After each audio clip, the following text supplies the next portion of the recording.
حسبي ربي جل الله ما في قلبي غير الله نور محمد صلى الله لا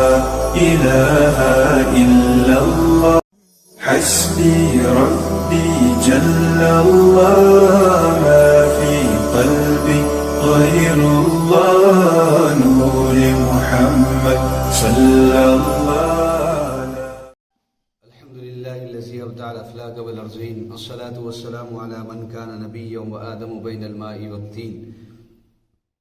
وعلى آله وأصحابه أجمعين أما بعد أعوذ بالله من الشيطان الرجيم بسم الله الرحمن الرحيم إن الله وملائكته يصلون على النبي يا أيها الذين آمنوا صلوا عليه وسلموا تسليما اللهم صل على سيدنا ونبينا ومولانا محمد وعلى آله وصحبه وبارك وسلم لي خمسة نطفي بها حر الوباء الحاطمة المصطفى والمرتضى وابناهما والفاطمة معزز و مکرم ناظرین محترم، آپ تمام کا دل کی عمیق گہرائیوں سے قصص الانبیاء کی اس سیریز میں خیر مقدم اور استقبال کرتا ہوں۔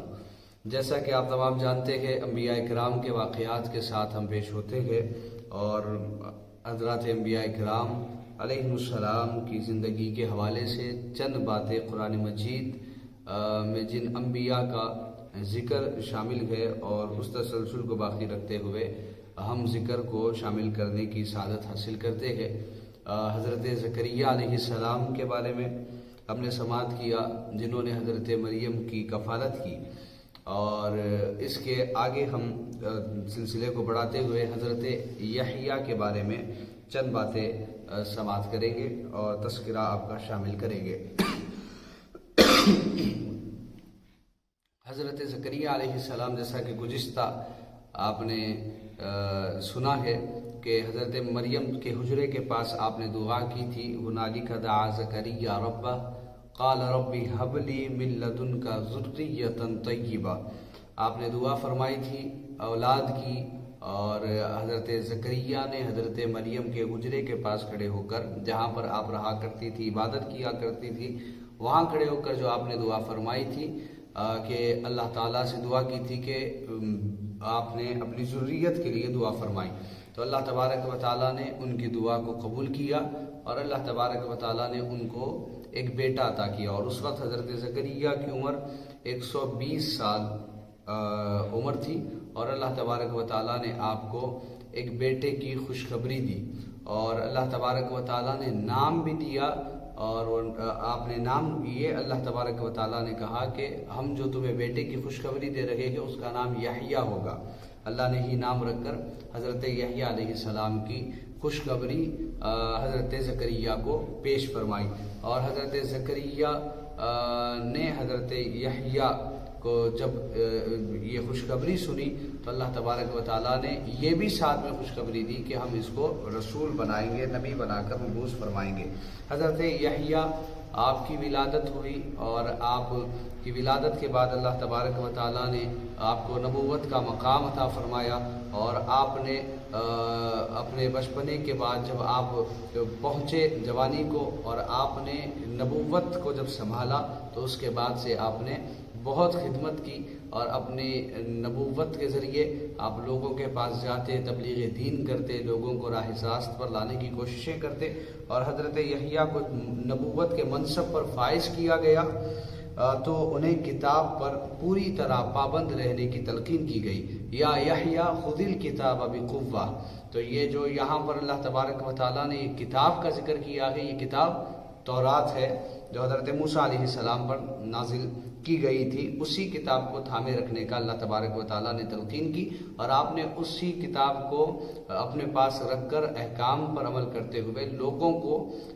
گندگی سے نکال کر، گناہوں سے نکال کر صحیح راستے پر لانے کے لیے آپ نے جد و جہد کی، محنتیں کی، پہاڑوں کے پاس جا کر، چٹان پہاڑوں کو پار کرتے ہوئے لوگوں کے پاس پہنچ کر ان کو راہ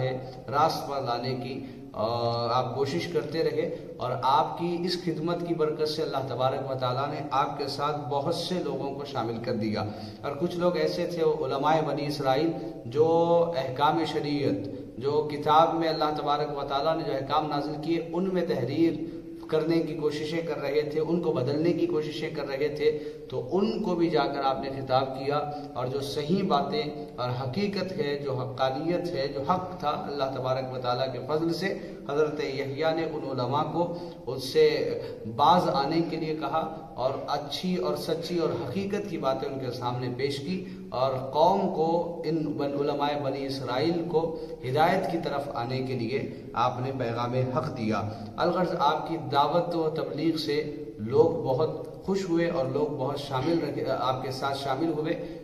حتیٰ کہ بادشاہ وقت کے پاس بھی آپ اس کے دربار میں جا کر، جو کہ اپنے بھائی کی بیوی کو اپنے ساتھ رکھا ہوا تھا، اس کو جا کر بھی یہ کہا کہ یہ تیرا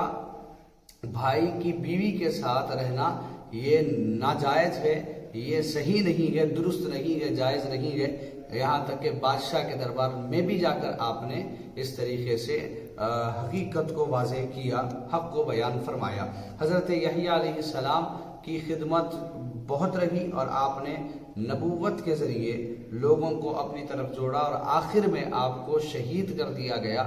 آپ کی شہادت ہوئی، اللہ تبارک و تعالیٰ نے آپ کو شہادت کا جام عطا فرمایا۔ حضرت یحییٰ کی شہادت کے بعد حضرت زکریا نے بھی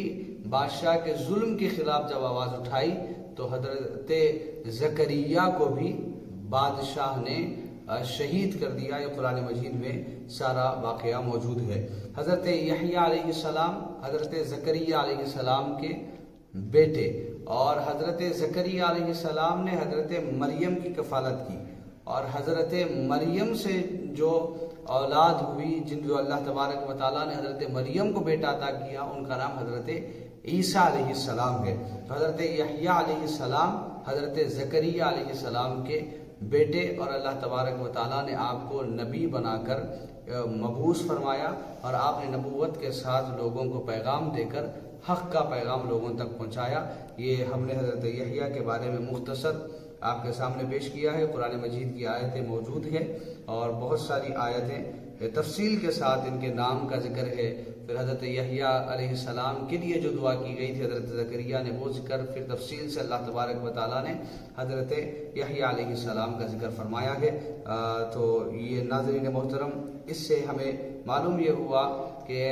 انبیاء کرام جو ہوا کرتے تھے، تو وہ بادشاہوں کے دربار میں جا کر بھی حق بولنے سے ڈرتے نہیں تھے، ان کے پاس جا کر حق کا پیغام پہنچاتے۔ پھر ان کو شہید بھی کیا گیا، ایسی محنتوں کے بعد وہ اپنی زندگی گزارا کرتے تھے، تو اللہ تبارک و تعالیٰ نے اسی لیے ان کو ایسا عرفہ و اعلیٰ بلند مقام عطا فرمایا۔ اللہ تعالیٰ ہم تمام کو نیک ہدایت عطا فرمائے، اور ہمیں بھی حضور علیہ السلام کے طریقے پر عمل کرنے کی توفیق عطا فرمائے، اور ایسی زندگی سنتوں کے ساتھ گزارنے کی توفیق عطا فرمائے۔ وآخر دعوانا ان الحمد